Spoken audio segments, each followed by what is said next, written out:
Bonjour à tous et à toutes, ici Nicolas de Montréal. On est jeudi, c'est la fin de la journée et c'est la fin de la semaine pour moi. J'en suis au jour 4 de ma cure de jus. En fait, je devrais mieux appeler ça un jeûne spirituel parce que ma cure de jus s'inscrit bien sûr dans quelque chose de beaucoup plus vaste. Donc c'est 10 jours de jus. Et voici mon jus, mon souper. C'est un jus de légumes.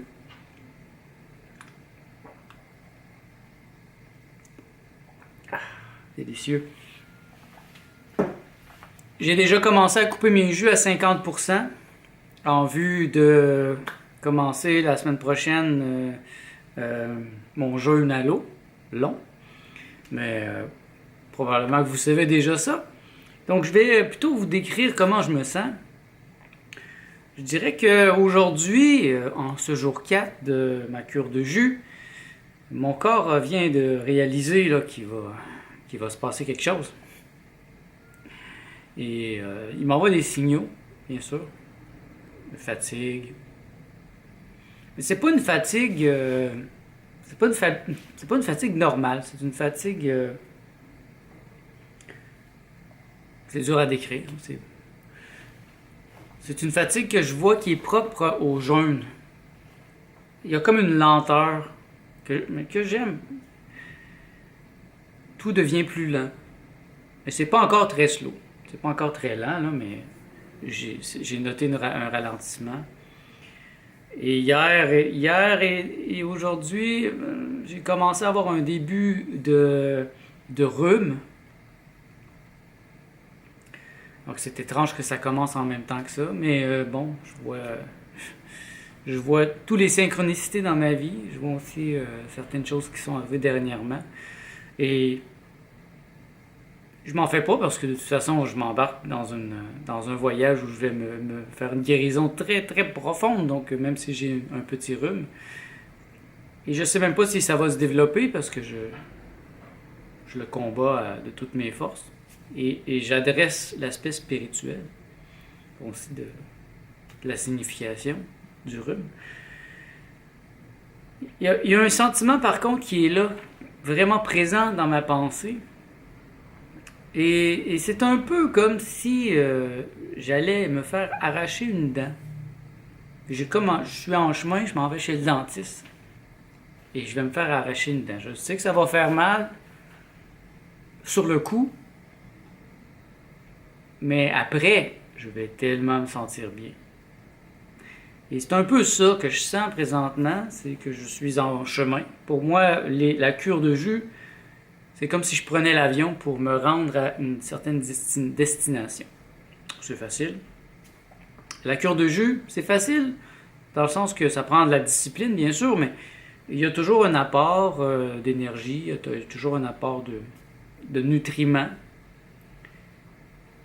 Par exemple, ce matin, j'ai commencé avec un petit jus de clémentine, et qui a suivi après pour un snack avec un jus de carotte.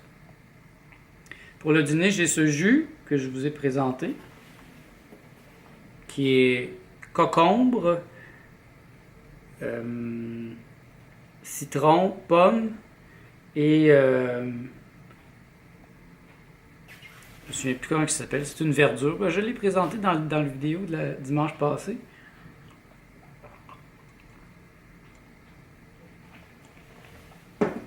C'est une verdure. Je me rappelle plus du nom, là, mais c'est un peu rouge. Donc c'est pour ça que ça fait. C'est pas vert. Si c'était des épinards, ça serait vert. Et c'est ça. Ça, c'est mon deuxième que je suis en train de prendre. Et j'ai eu un petit jus de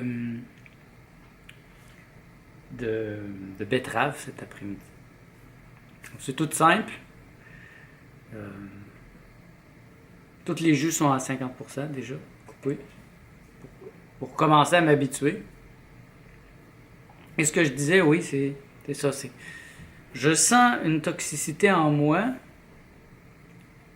dû à toutes les choses que j'ai mangées depuis mon enfance. Toutes les choses qui ont été mises en moi sans mon accord. Ça peut venir de l'oxygène, de l'air, ça peut venir de l'eau que je bois. C'est sûr que l'eau en ville, c'est pas de l'eau pure qui sort d'une source au Tibet. Rien à voir. Donc il y a plein de choses qui sont en moi et je les sens. Je sens une toxicité, je sens une lourdeur qui est beaucoup moins pire que celle que je ressentais il y a 3 ans, bien sûr. Parce que là, il y a 3 ans, je partais de zéro. Mais je sens qu'il y a quelque chose en moi et je veux l'arracher. C'est comme s'il y avait quelque chose qui était collé et je tirais dessus pour l'enlever. Et c'est ce qui va se passer à travers mon jeûne, en fait. Peu importe ce que j'ai en moi, ça va sortir, ça va être autophagé. C'est l'autophagie, c'est ça, auto-manger. Donc tout ce qui n'est pas santé à l'intérieur de moi, tout ce qui n'est pas en santé va être mangé. Tout ce qui est potentiellement faible ou malade va être réparé. J'ai par exemple fumé de la marijuana depuis l'âge de 6 ans, de 16, pas 6 ans, non, de 6 ans, non, de 16 ans. Non, à 16 ans, j'ai commencé à fumer de la marijuana, du hashish. Et j'ai arrêté il y a peut-être 3 ans, 4 ans.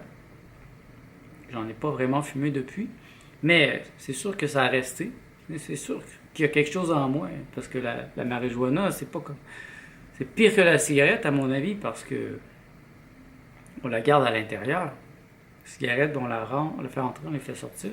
J'ai fumé un peu de tabac aussi, parce que j'ai fait pousser mon propre tabac pendant quelques années, mais jamais beaucoup. J'ai jamais été un gros fumeur, ni de marijuana, ni de tabac. J'étais un fumeur occasionnel, mais tout de même, il y a quelque chose, et je sais que mes poumons, je les ai taxés, et je souhaite que mon jeûne extirpe cela de mes poumons. L'année passée, à la fin de mon jeûne, c'était très difficile de respirer. Et j'avais mal, j'avais un pincement au cœur et j'avais les poumons qui étaient comme comprimés. J'avais de la misère à respirer, ça me prenait de l'oxygène. Il fallait que je dorme la fenêtre ouverte. Et j'ai pas mal l'impression que cette année, ça va encore arriver. Et je veux tenir fort, encore plus fort cette année.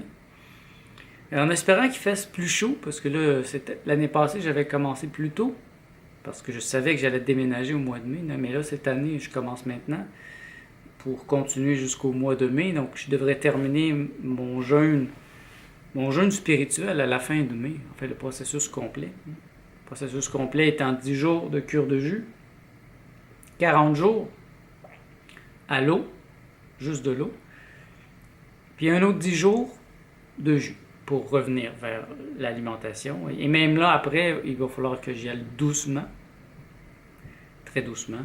Donc, commencer avec des fruits, des choses simples.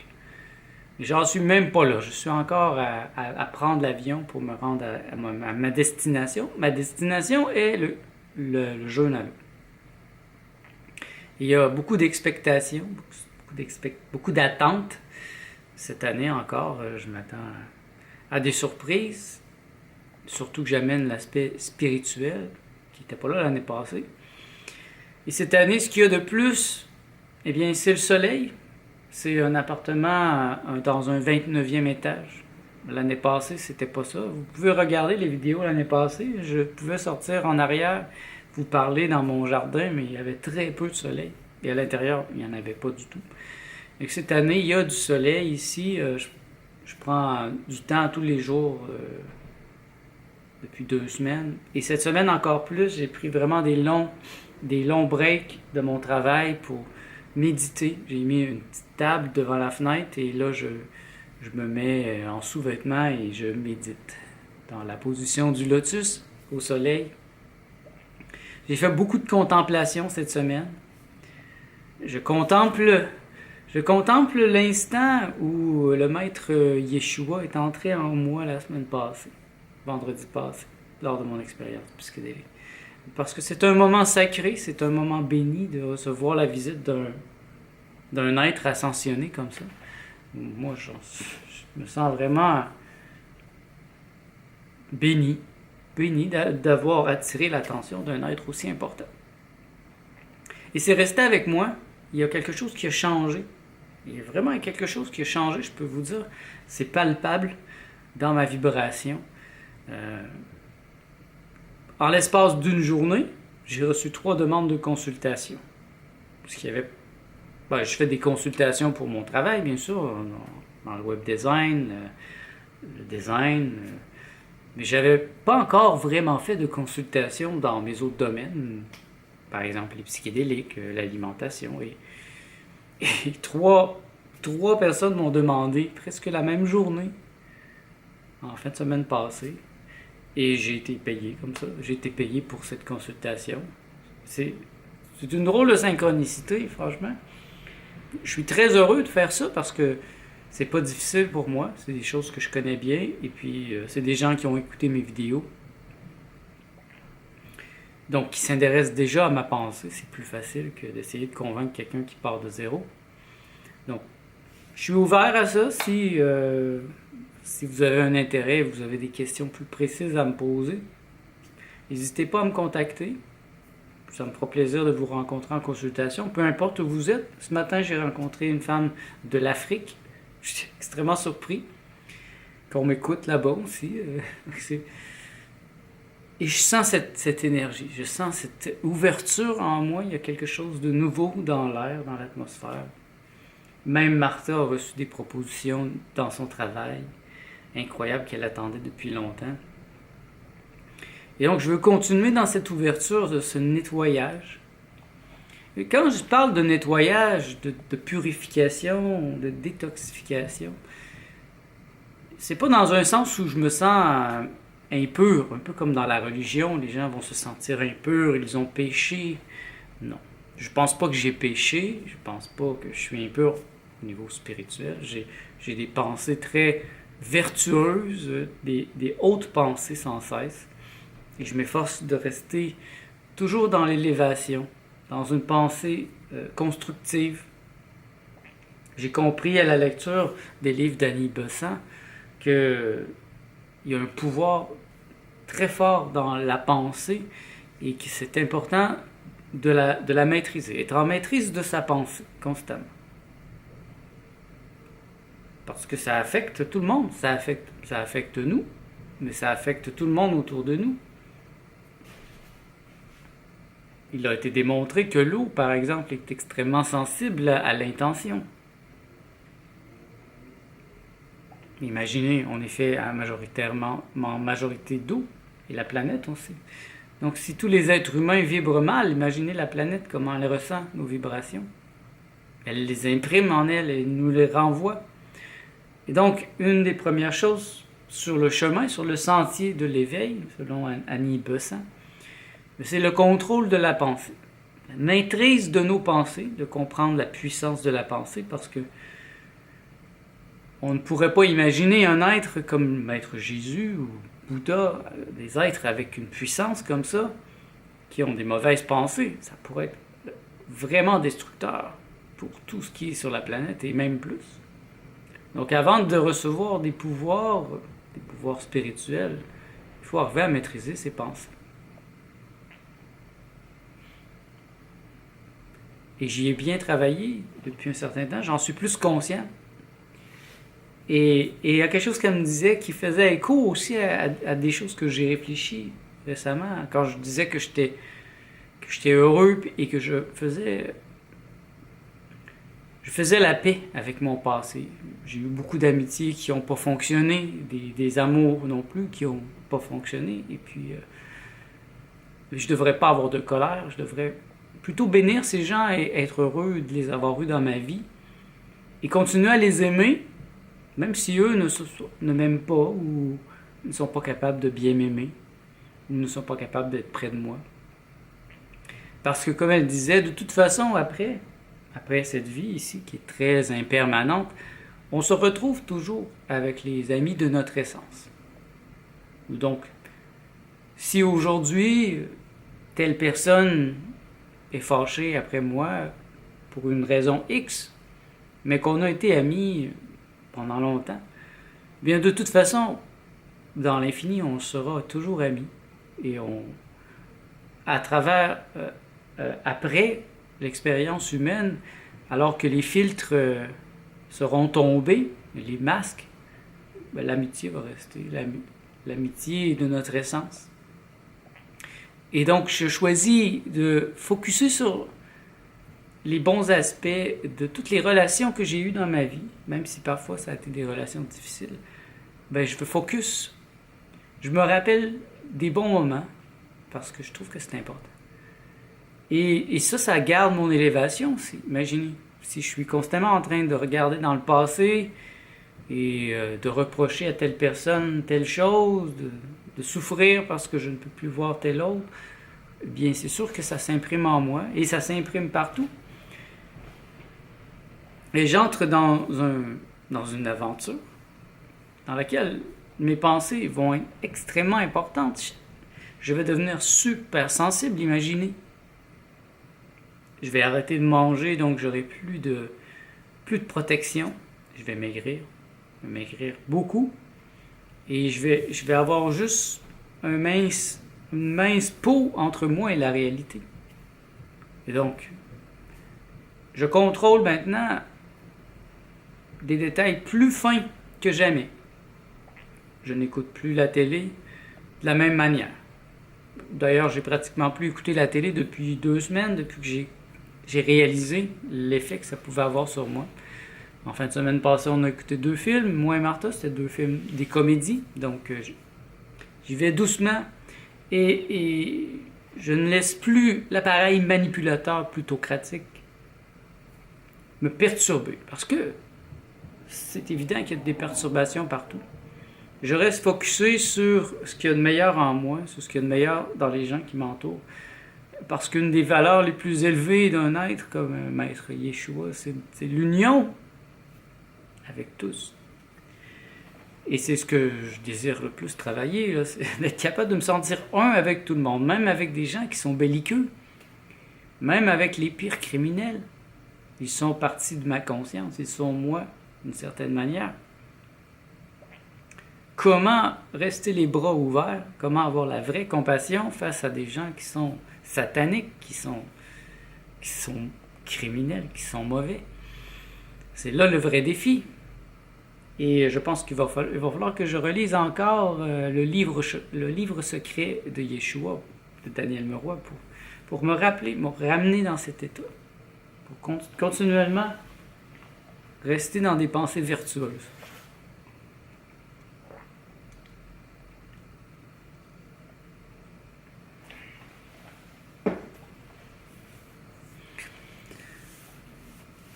Je sais que certains d'entre vous sont aussi en train de faire une expérience comme la mienne.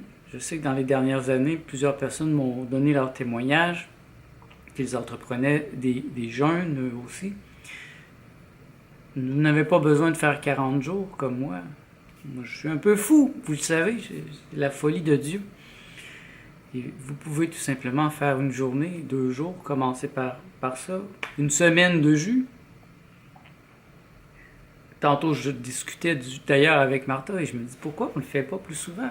C'est tellement plaisant. Ben pour moi, c'est tellement plaisant de faire les jus. Juste des jus pendant une semaine. Par exemple, la journée 3 et 4, c'est les journées intéressantes où les intestins se vident. Bon, il y a encore un peu de merde, mais c'est presque rien. C'est ce qui reste un peu des jus parce qu'il reste quand même toujours un peu de fibres. Mais j'aime cette sensation d'avoir les intestins vides. Et là, c'est commencé aujourd'hui officiellement. Ça commence à grouiller un peu. Et je me sens tellement léger et je me sens bien. Ayant pris un bain de soleil encore aujourd'hui, je me sens vraiment en paix. Et je sens une grande paix en moi. C'est mon organisme qui me remercie, mon âme, mon cœur, mon esprit, mon mental. Il y a une grande unité et je suis très fier de ce que j'ai déjà effectué depuis le mois de janvier. J'ai gardé ma ligne, à peut-être 2 exceptions près. J'ai gardé ma ligne. J'ai conservé j'ai conservé ma pratique spirituelle. J'ai mis une volonté, une force peu commune, une vraie force d'esprit que jamais je n'ai mis auparavant. Parce que je comprends que maintenant, je ne peux plus regarder en arrière. je dois brûler les ponts. Et ça veut aller dans le sens justement de ne plus regarder en arrière, de ne plus avoir peur de ce que les autres pensent. Si les gens ne sont pas capables de m'aimer, tant pis, tant pis. On se verra après, on se verra dans une autre vie. La vie ici est tellement courte, je me dis, faut profiter des choses. Et là, je veux profiter de ce qui est ici et maintenant. Qu'est-ce qui est ici maintenant? Il y a vous qui me parlez, que je connais pas pour la majorité, mais j'apprécie vous savoir là, j'apprécie vous savoir à l'écoute. Et je compte continuer parce que c'est une grande richesse pour moi aussi. Il y a Martha, bien sûr.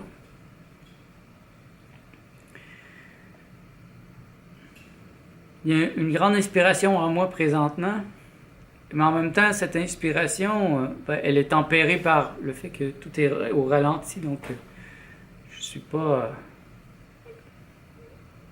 je vais pas me jeter sur ma table à dessin pour dessiner, etc. Je fais beaucoup de lectures, j'ai beaucoup avancé dans les livres d'Annie Besant.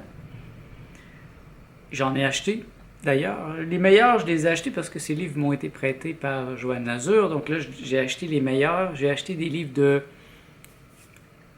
Madame Blavatsky, qui était la professeure de Annie Besant. Et parce que je trouve des choses intéressantes, ce qui m'intéresse le plus présentement,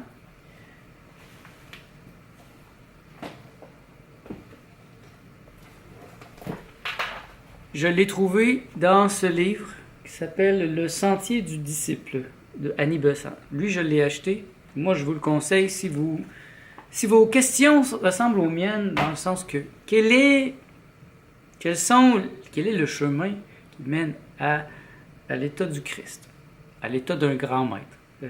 Quelles sont les diverses initiations? Est-ce qu'il y a des initiations? Un peu comme une validation, comme un test, si on peut dire. Et ce livre est d'une grande clarté, une grande clarté métaphysique qui m'a recentré. J'étais pas décentré, là, mais ça m'a centré d'une manière extrême. Et ça fixe mon esprit. Il n'y a plus rien de plus important présentement que d'entrer dans cet état. De le faire mien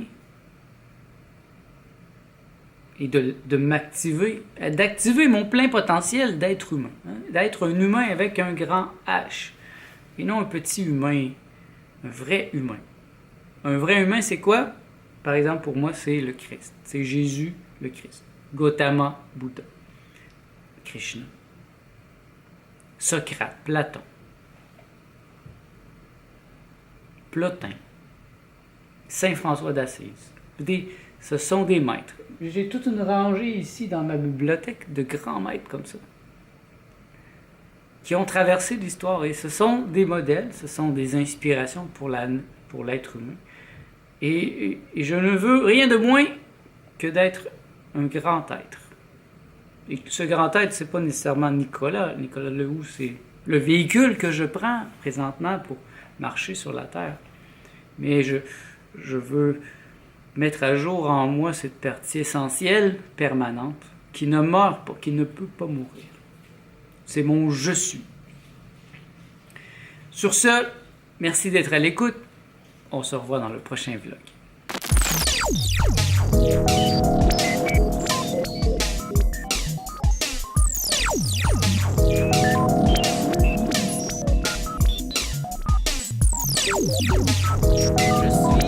Je suis le maître psychédélique. Je ne passerai pas, il ne vérifierai pas encore bien longtemps.